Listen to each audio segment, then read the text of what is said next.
le peuple ici avec moi, nous te bénissons pour ce que tu fais vraiment dans nos vies. Et ce matin, le Seigneur va encore nous faire du bien. Est-ce que quelqu'un peut dire Amen? Amen. Vous savez que le Seigneur m'a fait comprendre pendant la semaine que beaucoup n'ont pas compris la vie chrétienne. Alléluia. Amen. En fait, il y a trop de folklore dans l'église. Alléluia. C'est-à-dire qu'en fait, les chrétiens font des choses inutiles, en fait, des choses qui n'intéressent pas Dieu.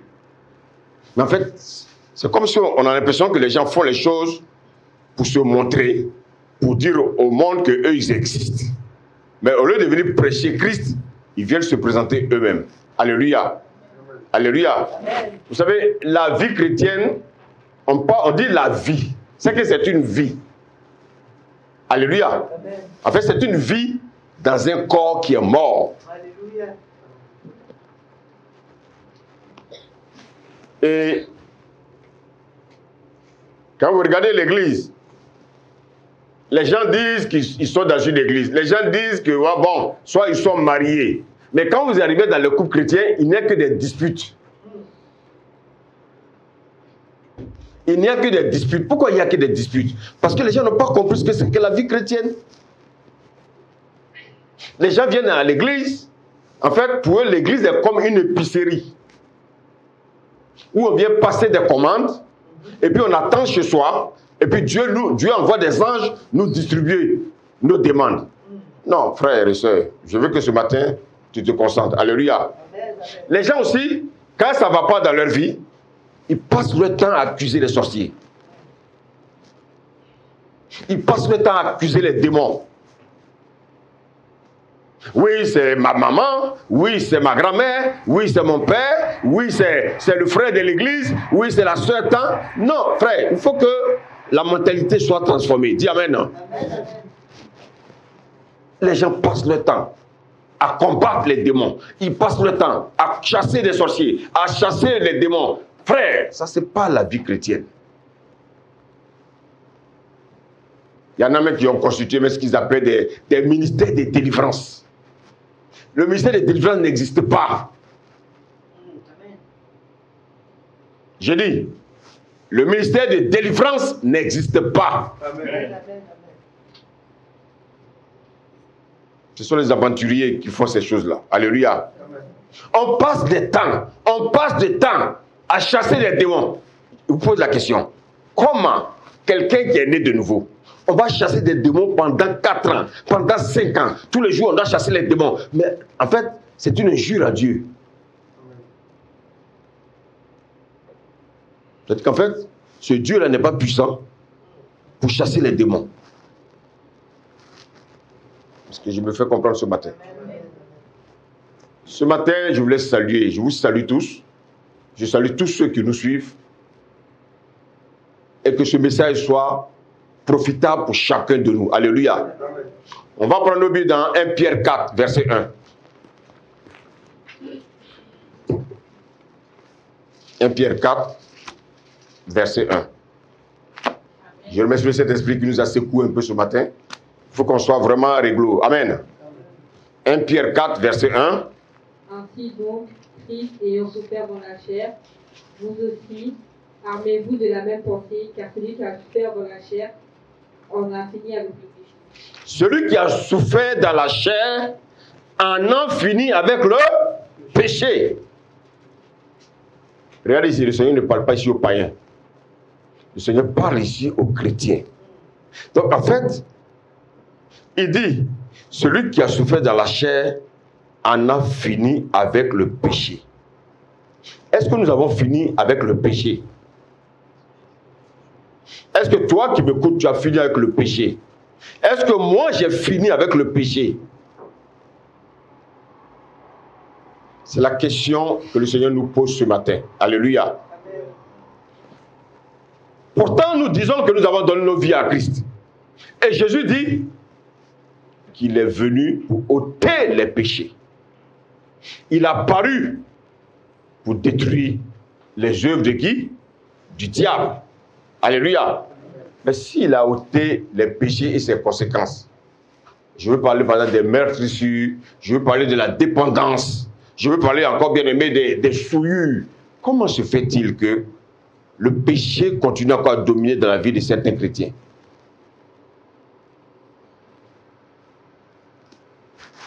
Alléluia. Alléluia. Amen. Vous voyez qu'en fait, Dieu n'est pas simplement venu nous pardonner de nos péchés, mais il est venu également pour vaincre aussi les conséquences du péché dans nos vies.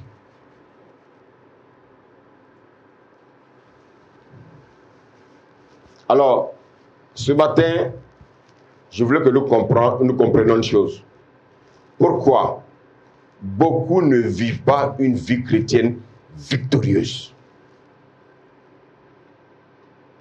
Pourquoi beaucoup de chrétiens ne vivent pas la vie chrétienne victorieuse? Alléluia. Amen. Alléluia. Amen. Est-ce que vous savez pourquoi? Le Seigneur va nous répondre. Alléluia. Amen. Il y a des gens qui ont beaucoup d'obstacles. Ils ont un gros obstacle dans leur vie.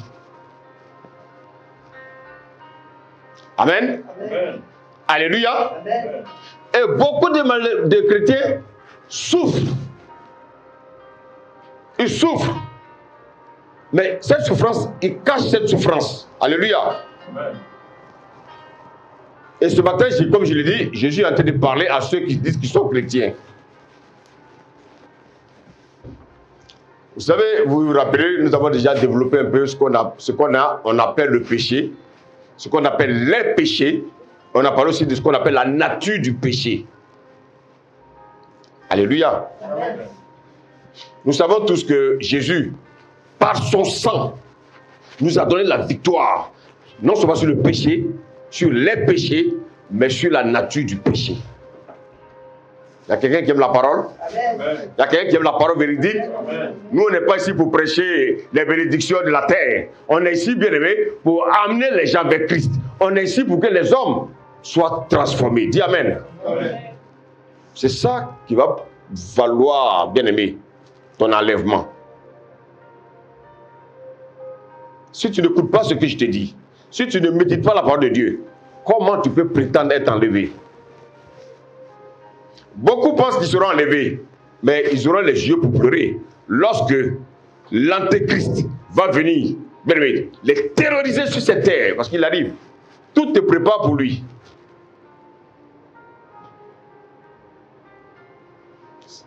Depuis la semaine dernière, les gens parlaient de quoi? Comment ils appellent ça? Le truc du singe. Comment on appelle ça là? Vous avez entendu parler? On parlait de quoi?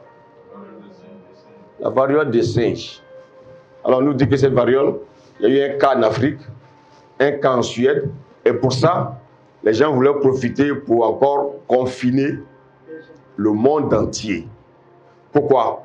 Parce qu'ils préparent encore un autre vaccin. Vous êtes là, les chrétiens, vous êtes aveuglés, tout ce qui vous intéresse sont les choses de la terre. Mais pourquoi ils ont reculé? Est-ce que vous savez pourquoi ils ont reculé? Parce qu'il y a des chrétiens qui se sont levés pour dire non.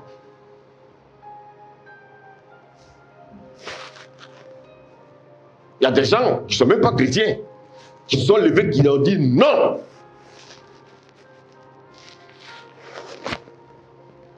Et l'OMS a reculé.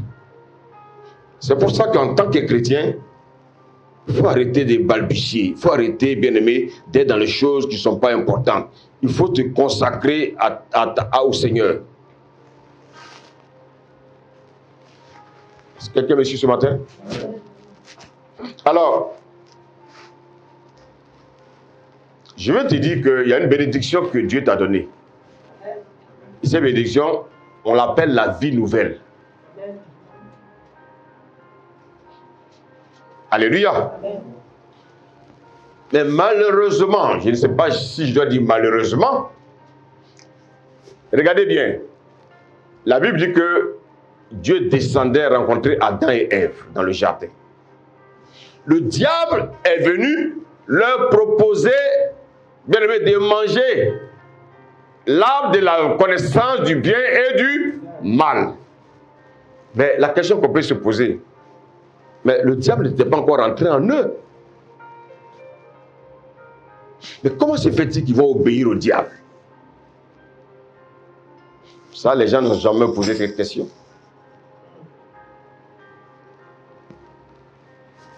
Vous savez, il y a un élément d'entrave dans la vie de tout homme. Parce que n'oubliez pas que l'homme a été fait de la poussière de la terre. Et à cause de cette poussière de la terre, l'homme est vulnérable. Est-ce que quelqu'un me suit ce matin? Amen. Et Dieu est puissant. Dieu sait, il sait toutes choses. Ce qui s'est passé dans le jardin, Dieu le savait. Dieu savait qu'Adam allait pécher. Il le savait. Amen. Mais Dieu voulait amener l'homme à le chercher.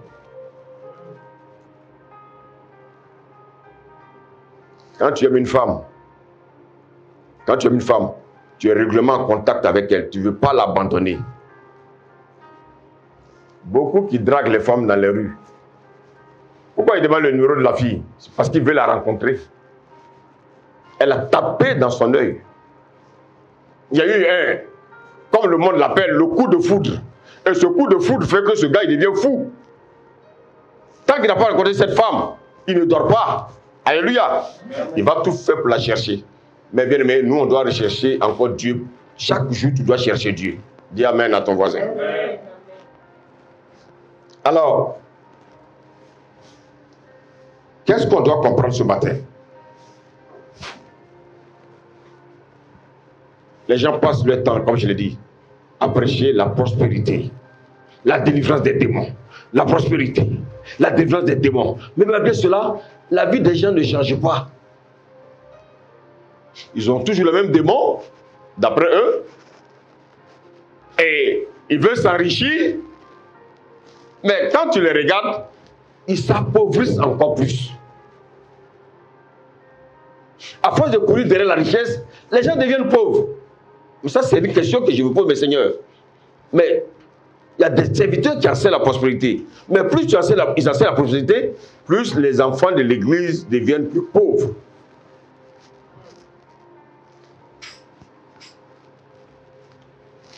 Je voulais dire ce matin à quelqu'un que, en fait, il existe dans l'homme une loi qui détruit les hommes, qui détruit les chrétiens. Les hommes, eux, ils sont déjà bien aimés, esclaves. Mais nous, en tant que chrétiens, si on n'a pas cette connaissance, on va accuser les uns, on va accuser les autres inutilement. On va accuser les grands-mères, on va accuser les démons inutilement. Mais plus on accuse les démons, plus, bien aimé, cette loi travaille en nous. Les chrétiens divorcent à cause de cette loi-là. Amen. Amen. J'ai dit, les chrétiens divorcent à cause de cette loi. Il y a des bagarres dans les couples à cause de cette loi. Il y a des divisions dans les couples, il y a des divisions dans les maisons, il y a des divisions même dans l'église à cause de cette loi. Mais les hommes sont ignorants en fait de cette loi. Alléluia. Les chrétiens, ils se disent sont chrétiens, ils sont dans la pornographie à cause de cette loi. Ils sont dans la masturbation à cause de cette loi. Les chrétiens sont devenus des grands calomniateurs à cause de cette loi. Je me fais comprendre ce matin. Les chrétiens aiment les choses de ce monde à cause de cette loi. Je suis venu vous parler d'une loi. Alléluia. Amen. Malheureusement, qu'est-ce qu'on constate? Ce sont des choses auxquelles on assiste. Il y a des gens qui sont très vaillants le dimanche, mais le reste de la semaine, ils sont morts. Ils sont comme les païens. C'est pourquoi vraiment je voulais rendre gloire à Dieu donc pour cette initiation. Vraiment, merci à Frère Patience et Régis, vraiment qui, dans la semaine, vous amène quand même à être vraiment en contact permanent avec notre Dieu. Dis Amen. Amen. Mais cela n'empêche personne, de manière individuelle, d'avoir une communion avec le Seigneur. Nous, on est là pour vous booster, mais chacun doit vivre sa vie chrétienne. Parce que le Seigneur vient chercher des gens individuellement. Dieu ne vient pas chercher des familles. Il ne va pas dire, comment tu appelles ça, Jourdain, où est ta femme? Où sont tes enfants? Non. Il vient chercher Jourdain. Si les enfants on craignait Dieu, si les enfants étaient obéissants à Dieu, si les enfants donnaient leur vie au Seigneur, ils seront enlevés. Oh, quelqu'un me suit? Et si le père a été obéissant, les enfants ont été désobéissants, ils vont rester sur la terre ici. Ça, c'est pas ce que nous recherchons. Alléluia. Et surtout, ce n'est pas la volonté de Dieu. La volonté de Dieu, c'est que chacun de nous ce soit enlevé. Amen. Ça, c'est ma grande prière, ça. C'est pour ça que je fais attention.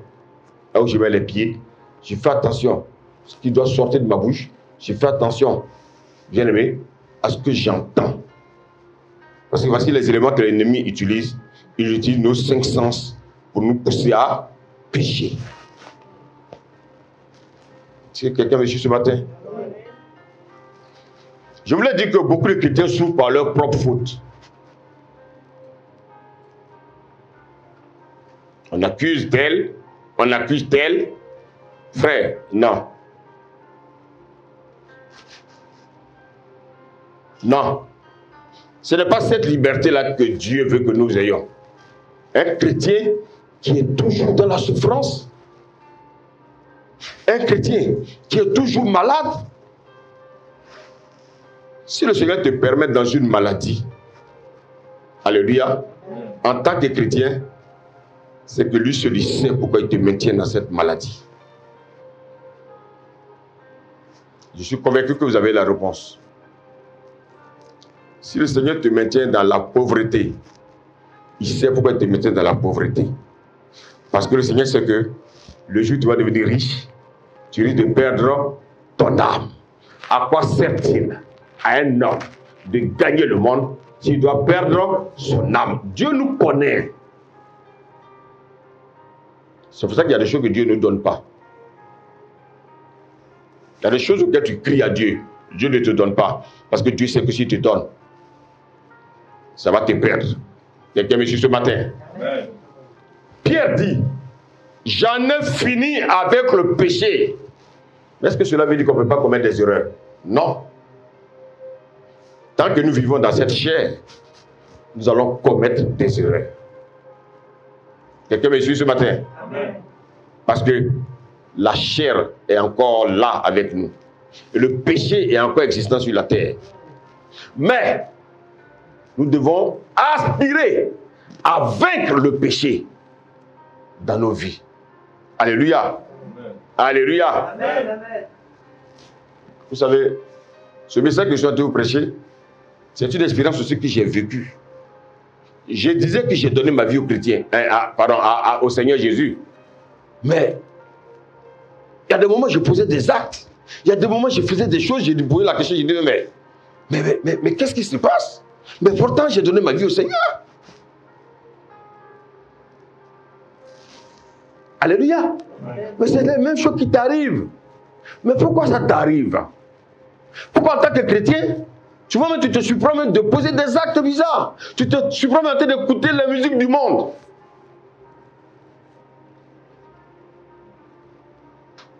C'est ça qu'on va comprendre ce matin. Alléluia. Alléluia.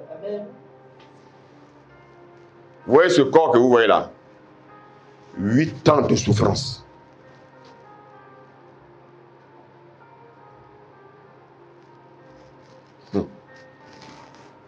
C'est pour ça que vous voyez que nous, on ne s'amuse pas à l'œuvre de Dieu. C'est pour ça qu'on ne s'amuse pas avec la parole de Dieu. Et comme je l'ai dit très souvent, c'est apprendre ou à laisser. Moi aussi, j'ai passé mon temps à accuser les sorciers. J'ai passé mon temps à accuser les démons.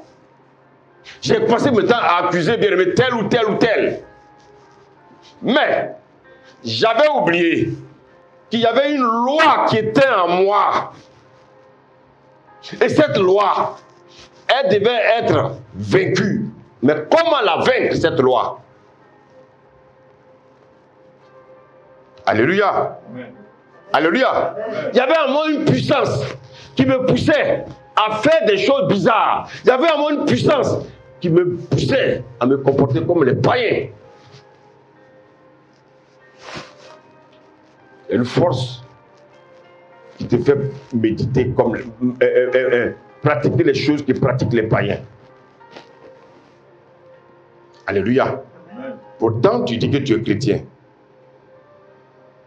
C'est pour ça que ce matin, je voulais te dire, regarde-toi mais ta propre vie et arrête d'accuser les gens autour de toi. Alléluia. Amen. Alléluia. Alléluia. Amen. Alléluia. Amen. Je voulais dire à quelqu'un ce matin, les sorciers existent. Qui croit? Qui croit que les sorciers existent? Effectivement, ils existent. Mais nous, on les a vaincus. Dis Amen. Amen. Je vous pose la question. Si dans une maison, il y a un sorcier, vous n'allez plus habiter là-bas? Vous allez fuir la maison? Non, c'est lui qui doit fuir. Oh, quelqu'un me suit? Parce que l'esprit qui est en moi est au-dessus de l'esprit qui est dans le monde. L'esprit de Satan est dans le monde. Satan ne peut pas dominer ma vie. Alléluia. Amen. Il peut venir m'attaquer, mais il ne peut pas me vaincre. Je ne peux pas l'empêcher de m'attaquer. Alléluia. Mais je vais l'empêcher de me vaincre. Amen. Donc, bien aimé, un chrétien, quand il souffre de quelque chose, il doit rechercher d'où vient le mal. Vous savez, tant que vous serez dans l'accusation, vous n'aurez jamais la réponse, vous n'aurez jamais la paix. Parce que il faut savoir d'où tu viens, il faut savoir ce que tu es devenu, alléluia, et il faut savoir pourquoi tu as tel ou tel problème dans ta vie. Parce que Satan, c'est un accusateur. Si tu passes ton temps à accuser, ça veut dire que tu es un élément de Satan. Dieu ne s'occupe pas des accusateurs. Dis Amen. Amen. Dieu, il prend soin de ceux qui ont de la compassion. Alléluia. Amen. Vous savez, de la même manière, Dieu nous a accordé le pardon de nos péchés, par la foi. Alléluia. De la même manière, il nous a libéré de la puissance des ténèbres, il nous a libéré de la puissance de Satan, il nous a libéré de la puissance de nos propres péchés, il nous a libéré de la puissance des vaines manières héritées par nos parents. Amen. Donc, personne ne peut dire, moi, mon grand-père, qu'est-ce qu'il peut faire sur moi? Il ne peut rien. Parce que lui et moi, on n'a plus la même nature. Amen. Oh, quelqu'un me suit ce matin? Amen. Ce matin, je ne viens pas pour jouer les moralisateurs. Il y a des moralisateurs dans certaines églises. Il y a des moralisateurs dans le monde. Je ne suis pas un philosophe. Je suis bien aimé un prédicateur de la parole. Amen. Voici que ce matin, je veux que tu ouvres ton cœur pour écouter le message que le Seigneur est en train de nous dire. Alléluia. Amen. Ce monde souffre. Vous savez que dans l'église, il n'y a pas 3 types de chrétiens. Il y en a 2.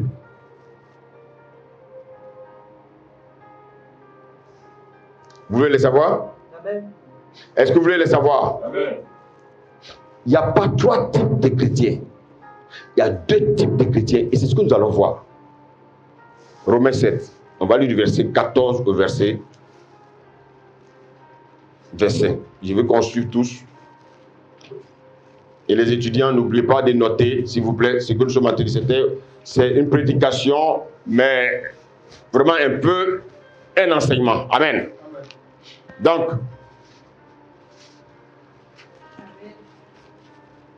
Amen. Amen.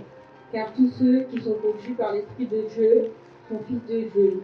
Et vous n'avez pas reçu un esprit de certitude pour être encore dans la crainte. Attends, Romains 7, versets 14 à 25. C'est ça?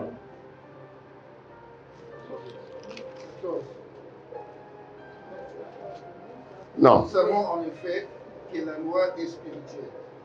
C'est pour ça qu'il faut avoir vos Bibles. Parce que là, on peut se tromper.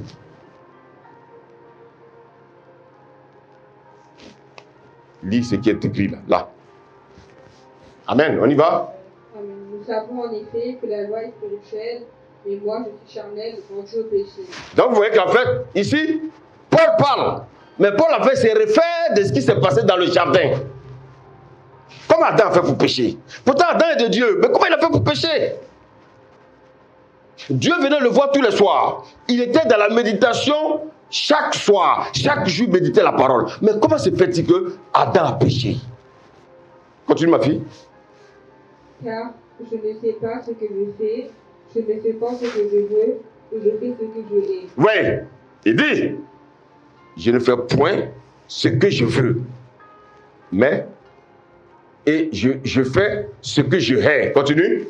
Or, si je fais ce que je ne veux pas, je reconnais par là que la loi est bonne.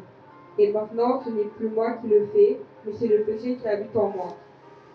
Ce qui est bon, je le sais, n'habite pas en moi, c'est-à-dire dans ma chair. J'ai la volonté, mais non le pouvoir de faire le bien. Car je ne fais pas le bien que je veux, et je fais le mal que je ne veux pas. Et si je fais ce que je ne veux pas, ce n'est plus moi qui le fais, c'est le péché qui habite en moi. Je trouve donc en moi cette loi. Quand je veux faire le bien, le mal est attaché à moi, car je prends plaisir à la loi de Dieu selon l'homme intérieur. Mais je vois dans mes membres une autre loi qui lutte contre la loi de mon entendement. Suivez bien, hein? On va nous dire cette loi-là. Reprends s'il te plaît le verset 23. Mais je vois dans mes membres une autre loi qui lutte contre la loi de mon entendement et qui me rend captif de la loi du péché qui est dans mes membres. Vous voyez qu'en fait, la loi qui veut dominer sur notre vie s'appelle la loi du péché. Vous avez entendu? Est-ce que vous avez entendu? Vous avez compris? Amen.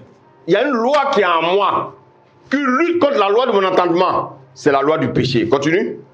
Misérable que je suis. Misérable que je suis. Oui, me délivrera du corps de cette mort. Oui. Grâce soit rendue à Dieu par Jésus-Christ notre Seigneur. Ainsi donc, moi-même je suis, par l'entendement, esclave de la loi de Dieu, par la chair, esclave de la loi du péché. Amen. Amen. Maintenant, on va lire maintenant Romains 8, versets 1 à 2. Amen. Merci. Oui. Il n'y a donc maintenant aucune condamnation pour ceux qui sont en Jésus-Christ. En effet, la loi de l'esprit de vie en Jésus-Christ m'a affranchi de la loi du péché et de la mort. Amen. Lis le verset 4, s'il te plaît. Et cela, afin que la justice de la loi fût accomplie en nous, qui marchons nous, non selon la chair, mais selon l'esprit. Amen. Amen. Je voulais que tu acclames la parole ce matin. Amen.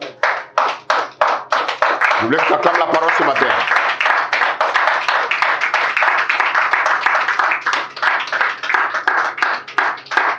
Le message commence. J'ai déblayé un peu le terrain pour rentrer dans le message. Regardez bien.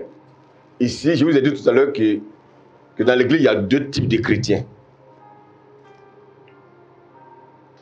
Ils sont dans la même assemblée. Deux types de chrétiens.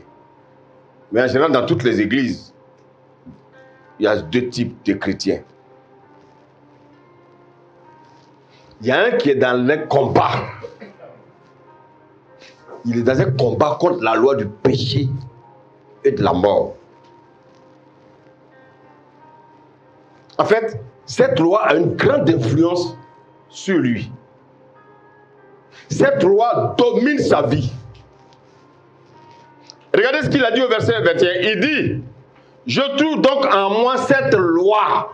Normalement, cette loi-là. Alléluia. Il dit, je trouve en moi cette loi. Quand je veux faire le bien, le mal est attaché à moi. Frère, écoute-moi. Je suis en train de parler d'un premier chrétien, d'un chrétien, un type de chrétien dans une église.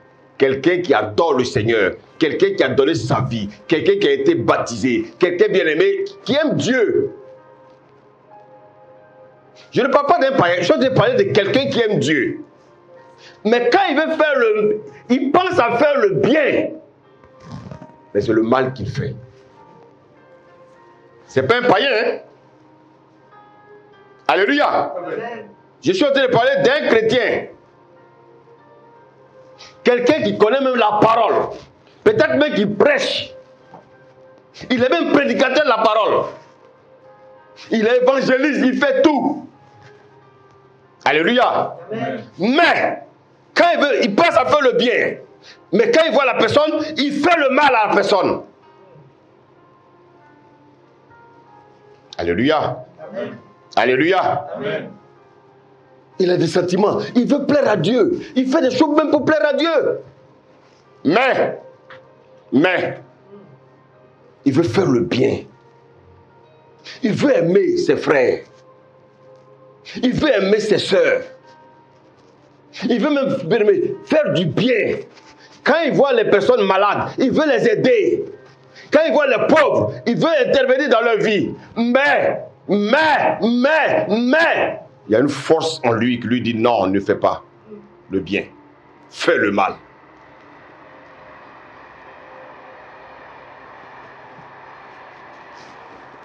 Est-ce que tu me fais comprendre ce matin-là?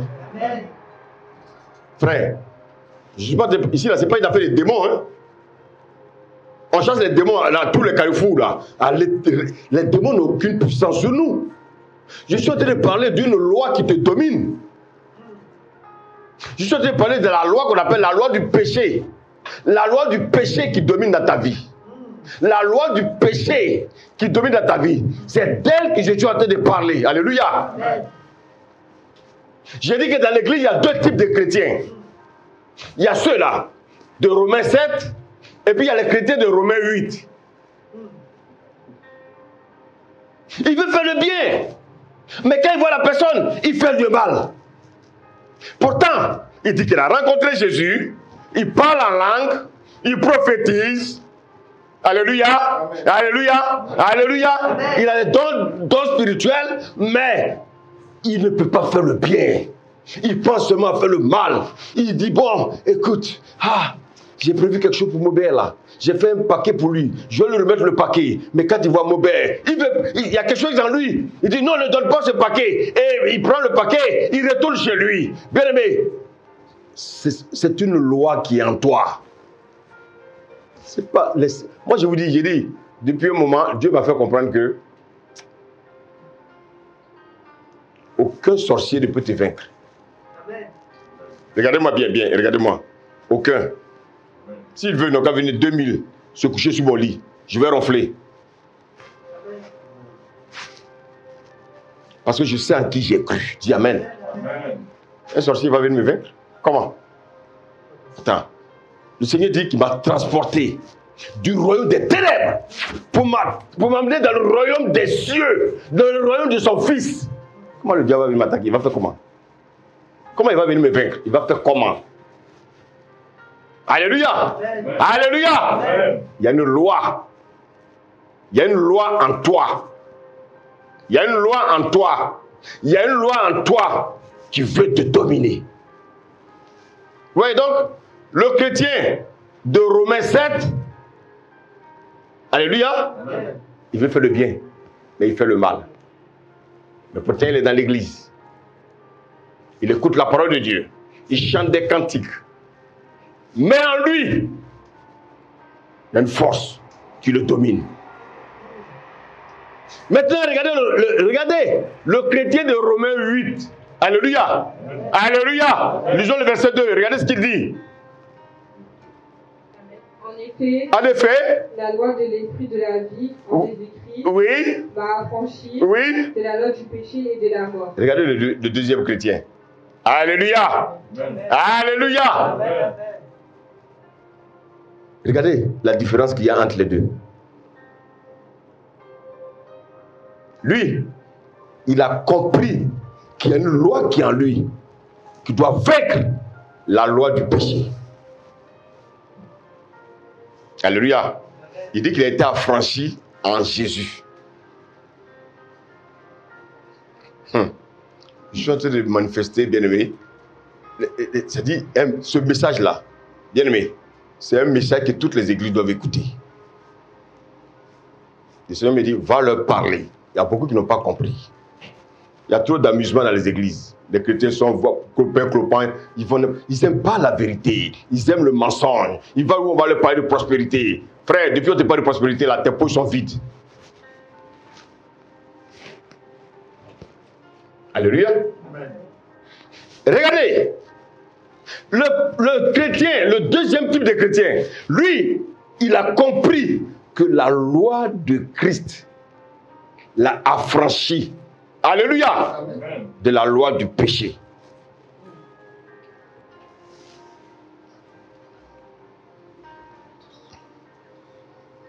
Est-ce que quelqu'un me suit ce matin? Amen. Regardez le premier chrétien. Il crie, il souffre. Il est esclave du péché. Il veut faire le bien, mais il n'arrive pas à faire le bien. Alléluia. Amen. Et comme il n'arrive pas à faire le bien, quand il passe son temps, tu sais, les hommes, quand ils sont dans l'église, quand ils sont vraiment, quand la loi du péché est dans leur vie, ils ont une seule chose dans leur tête, le dénigrement, dénigrer. Parce que, en fait, il ne sait pas ce qui se passe en lui, mais il dénigre les gens. Frère, écoute-moi, j'ai dit, le deuxième chrétien, ce sont des choses qu'il a compris. Il a compris que la loi de l'esprit de vie l'a affranchi de la loi du péché et de la mort. Amen. Je suis en train d'aller pas à pas. Je ne veux pas me précipiter. Je veux que tu comprennes le message. Et ça, il faut que tu le dis. Frère, fais-le écouter à tout ton entourage. Alléluia. Amen. Alléluia. Amen. C'est à toi que je parle ce matin. Et je parle à tous ceux qui m'écoutent. Est-ce que le péché est encore attaché à ta vie? Est-ce que ce matin, tu peux dire que toi, tu as la victoire sur le péché et que Christ t'a affranchi? Est-ce que toi, tu peux dire ça ce matin? Comme ce chrétien, ce deuxième type de chrétien, lui, il a confessé, alléluia, il a confessé que le péché n'a plus de pouvoir sur sa vie. Amen. Oh, quelqu'un me suit? Amen. Regardez, il y a une particularité dans le chrétien de Romains 7. Alléluia. Tu peux relire simplement le verset 14 et le verset... oui, vas-y. 14. Amen. Oui. Nous savons en effet que la loi est spirituelle et moi, je suis charnel. Il dit quoi? Moi. Alléluia. Suivez bien. Hein? Il dit moi, je. Moi, je. Moi, je. Alléluia. Amen. Lis le verset 15. Car je ne sais pas ce que je fais. Je encore. Je ne sais pas ce que je fais, oui. Je ne fais pas ce que je veux. Je. Merci. Quand vous allez lire tout le verset 7, vous allez voir que c'est à la première personne du singulier. Mais regardez, celui qui a été affranchi par la loi celui qui a été affranchi, alléluia, de la loi du péché. Regardez comment lui, comment il conjugue. Lis le verset, d'abord le verset 2. En effet, la loi de l'esprit de vie, oui, en Jésus-Christ m'a affranchi, oui, et la loi du péché. Oui, donc là il dit, on voit il dit, la loi du péché m'a affranchi, alléluia, la loi de l'esprit de vie, en Jésus-Christ m'a affranchi de la loi du péché. Voici quelqu'un qui se dit, c'est l'esprit de vie. J'ai compris que c'est la loi l'esprit de vie qui m'a affranchi de la loi du péché. Maintenant, regarde comment il conjugue. Regarde le verset 4. Et cela, afin que la justice de la loi fût accomplie en nous. En nous! Continue. Qui marchons. Marchons. Lui, maintenant, il conjugue. Comment? Il ne dit plus je. Il dit nous. Il y a beaucoup de chrétiens qui aiment, moi j'ai fait ceci, moi j'ai fait cela, moi j'ai fait ceci, moi j'ai évangélisé, moi j'ai prêché, moi j'ai donné, moi j'ai fait cadeau. Frère, quand on est renouvelé, Quand on est affranchi par la loi de l'esprit de vie, on ne peut que dire nous dans tout ce qu'on fait. Est-ce que quelqu'un me fait dessus ce matin? Quelqu'un me suit ce matin? Pourquoi nous allons d'échec en échec? Alléluia. Vous savez, les Romains 7 parlent de la vie quotidienne des chrétiens. Romains 8 aussi parle de la vie quotidienne d'un autre type de chrétiens. Ceux-là qui ont compris qu'aujourd'hui, ils ne vivent plus pour eux. Ceux-là qui ont compris que Christ vit en eux. Ils ne réfléchissent pas comme ceux-là qui font les choses d'eux-mêmes. Alléluia. Amen.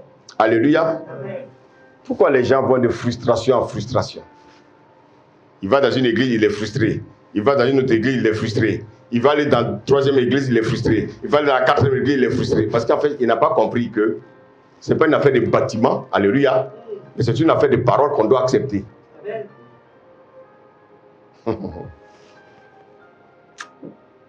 C'est souvent quand il y a les chrétiens, j'ai pitié d'eux.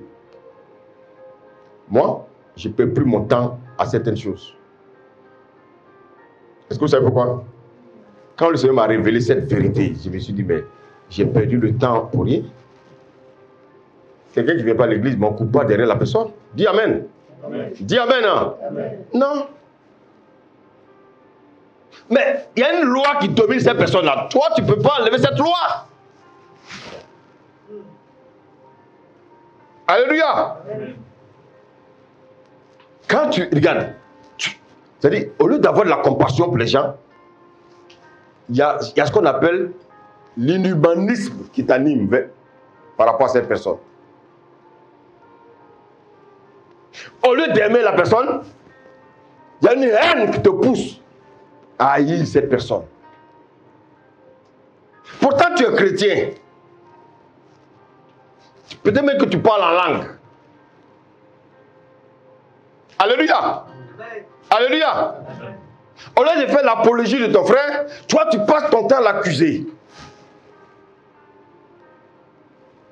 Au lieu devant une situation, tu veux dire la vérité, mais cette force-là te pousse à mentir. Tu as vu? Si tu mens, ton patron va te renvoyer. Et comme il développe en toi cet esprit d'orgueil. Parce que si tu dis que c'est toi qui as commis la faute, tu vas perdre ton travail.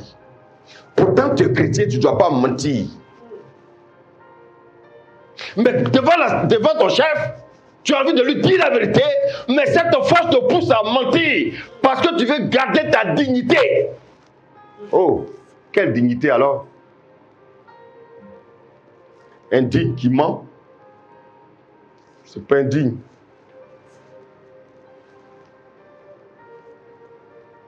Alléluia. Amen. Est-ce que je me fais comprendre ce matin? Amen. Alléluia. Je veux aimer ma soeur de l'église, mais quand je la vois, j'ai la haine.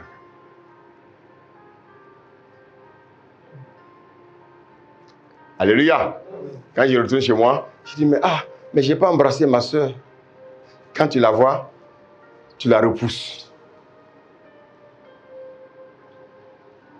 Au lieu de manifester la joie, tu ne passes ton temps qu'à manifester l'amertume. Alléluia. Au lieu d'encourager les frères, toi tu passes ton temps à les calomnier. Oh, quelqu'un me suit ce matin. Amen. Toi tu es chrétien, mais dans une famille, c'est toi qui viens créer la division. Tu divises les frères. Tu divises les sœurs, tu divises avec les parents. Pourtant, tu dis que tu es chrétien. Un chrétien, alléluia, alléluia, amen. Il doit être rassembleur. Ah non, dans la famille, tel est sorcier, tel frère, il est sorcier, mais vous êtes sortis du même entraille. Vous êtes sortis des mêmes entrailles là. Donc, bien aimé, même s'il est sorcier, il faut avoir de la compassion pour cette personne. Parce que tu ne sais pas si c'est par ton canal que Dieu va la sauver.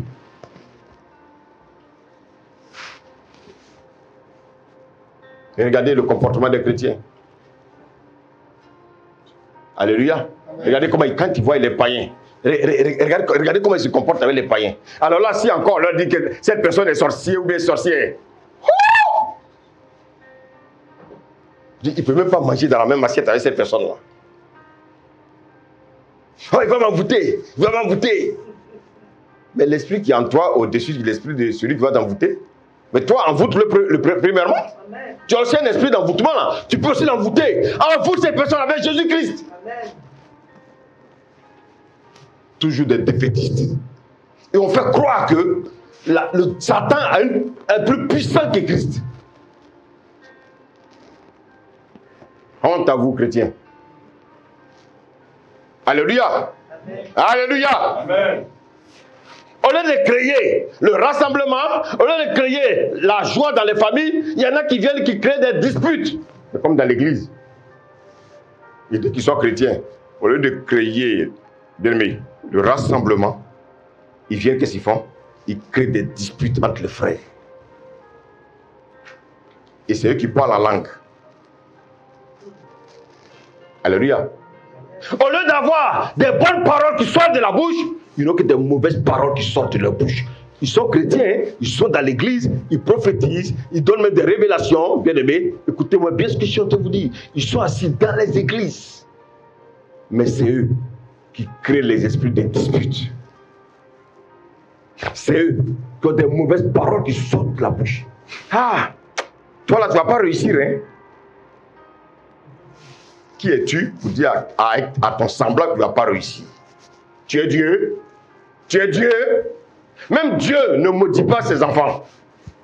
Par le canal de Jésus, Dieu ne maudit plus ses enfants. Dis Amen. Amen.